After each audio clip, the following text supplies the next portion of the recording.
Good morning, I'm WaywornWyrm, and welcome to my channel, and welcome to the first episode of Fires of Nilfgaard, Arrival in Ashberg. Whoa!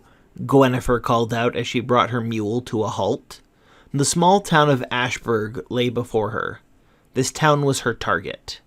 She wasn't sure if she could get much in the way of trading done at this town, but it was in Upper Eddern, and not too far from the Pontar River, where the front lines were currently holding.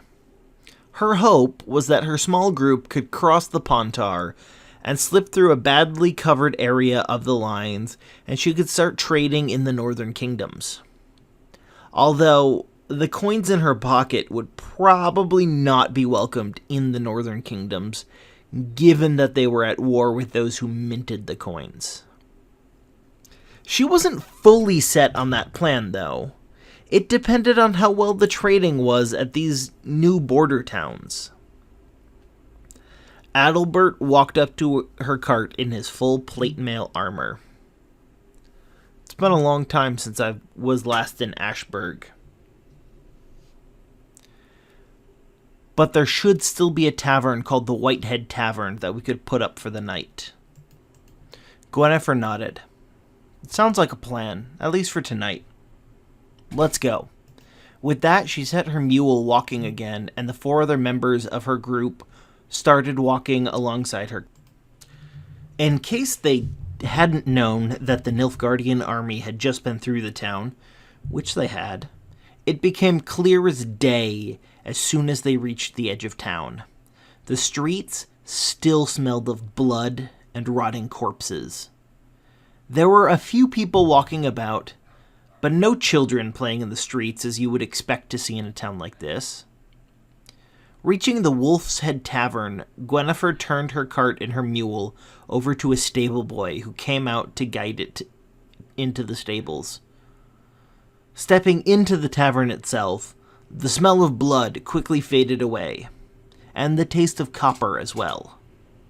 Unfortunately, that smell was replaced by the smell of the drunk, unwashed common folk that made up the town of Ashberg, or at least the ones that would spend mid-afternoon in a tavern. As they sat down, Gwenifer motioned to the barkeeper for food and drink to be brought to the table. Culmast, the other man-at-arms in the group, looked around the tavern before speaking in a low tone. There's something wrong here. Everyone looks scared and broken. Rundarin, the dwarf and only non-human of the group, scoffed. Of course they're scared and broken. Nilfgaard just came through. Do you see any men of fighting age? No, nor would you expect to. What do you see in their place? Discarded national flags and coats of arms. Culmast shook his head. No, it's not that. Well, I mean, it is that. But there's more than just that. He gestured around the room. There have to be between 2 and 3 dozen people in here right now. In a normal town, if you saw that many people in a tavern, you'd expect maybe a dozen kids. Maybe even a kid for every adult. I count 3. All from different families, and all being kept on a tight leash and being well looked after. There are no kids at all in the streets. We've been traveling closer and closer to the front lines for some time now, and I've been hopping around each side of the lines for almost a year before that. And I've never seen a town with so few children and being so well looked after. This isn't a response to Nilfgaard. It must be something else. Rundarin shrugged at her companion's remarks. Maybe. She wasn't too invested in what he was saying, and to be honest, she wasn't sure he was wrong. At about that same time, the barkeeper came over to their table with a tray of bread and cheese and a bottle of dwarven spirits. As he leaned over the table, setting down the food and drink, he said in a quiet, nervous voice, "You lot look tough. Meals on the house. And if you want to make some coin, meet me out back tonight. I swear the coin's good. Before any of the group could reply to that, he stood up and started walking away as if he hadn't said anything. Lela, the craftswoman of the group, arched her eyebrow at that as he walked away. Well, that was unexpected. Gwenifer nodded. That it was. Apparently, we'll have to wait until tonight to find out what he meant. And with that, everyone set to eating and drinking what had been given to them. Once they finished, Adalbert looked out the window, his helm resting against the shield on his back. It looks like it's a few hours until it can be properly considered night in our meeting. Let's walk around town for a bit, see what's there. Everyone agreed that it would be a good idea, and began to walk around the town to start figuring out how things stood, both for the apparent mystery they had seemingly stumbled into, and for the possibility of coin for Gwenifer. They discovered that not very many people were out and about in this town. For a town the size of Ashburg, it was amazingly quiet in the streets. The only people they regularly ran into were small Nilfgaardian guard patrols, and of those, there were plenty. There were a few moments when they got very close to trouble, but each time Gwenifer was able to put the guards at ease once they realized she was from the heart of Nilfgaard. Culmast, and especially Adalbert, were quite well armored for not being in the military. Not to mention, they kept company with a dwarf. Although that was less of an issue for the guards than the few people who they passed from Eddern.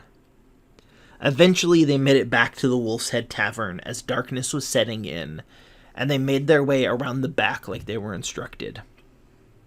When they rounded the last corner and saw a small area of open space behind the tavern, they spotted the barkeeper and 5 other townspeople. They all looked scared, and the bartender looked frantic. Please, come, listen to us. I promise we have plenty to give you in payment. Just listen. Gwenifer held up her hands placatingly and said, Of course we will listen. That is all we'll agree to at the moment. But we will, at least, listen. A moment of calm passed over the barkeeper at her words, before the frantic energy set back in. But this time, there was slightly less of it. Our town's in a horrible spot, or it wouldn't be begging the help of travelers. Let's get that straight right now. Every night, more and more of our young'uns go missing, and no one's doing nothing about it. Something's stalking our streets. That new fancy Nilfgaardian lord they installed not more than a few months back, he doubled the guard, but they ain't seen nothing. And anyone who tries to fight it gets crushed. We're just peasants and drapers and such, but I can offer some coin and a valuable secret. See, I've seen your card, and I'm betting you're trying to slip into the northern kingdoms for some trading. But you can't cross the Pontar around here, and if you were somehow to manage it, you'd have to cross through a hellscape and a lawless area where both sides kill everything they come across, and then there are those who are taking advantage of such an area. You want to go to Temeria, you'll have better luck there. But to do that, you have to cross the Mohackans, and you can't just cross them. If you do, you'll be spied by the Black Scouts. That's the end of you. Everyone knows that. I know a path through them that's unguarded. Now, just last week, Henny found 2 corpses out south of here. Crucibles work. Poured molten lead down their throats and left them. Gwenifer thought for a moment as the barkeeper finished, and the 6 townspeople looked on. I can promise we will look into it. I can't promise any more or any less, just we will look into it. Children going missing is a very bad thing. A wave of relief passed over the townspeople as they heard her words. The barkeeper stepped forward and roughly clasped her hands in his. "Oh, bless your heart." She stiffened slightly at his actions and words, but relaxed after a second. A blessing like that was not proper in the Nilfgaardian religion, but she had to remind herself that they were in a newly conquered area. And beyond that, she didn't hold much loyalty either to the religion or the empire itself anymore. It's just that an entire childhood of training sneaks up on a person. It's hard to break those habits. "Come, let me take you to Aaron. He can show you the most recent bodies," the barkeep said. Thank you so much for listening to the first episode of Fires of Nilfgaard.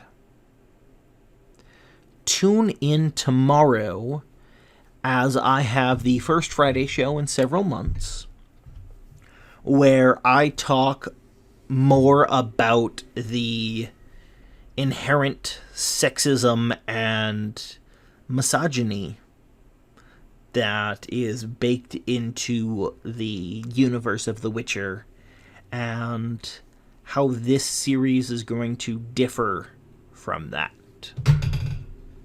Thank you.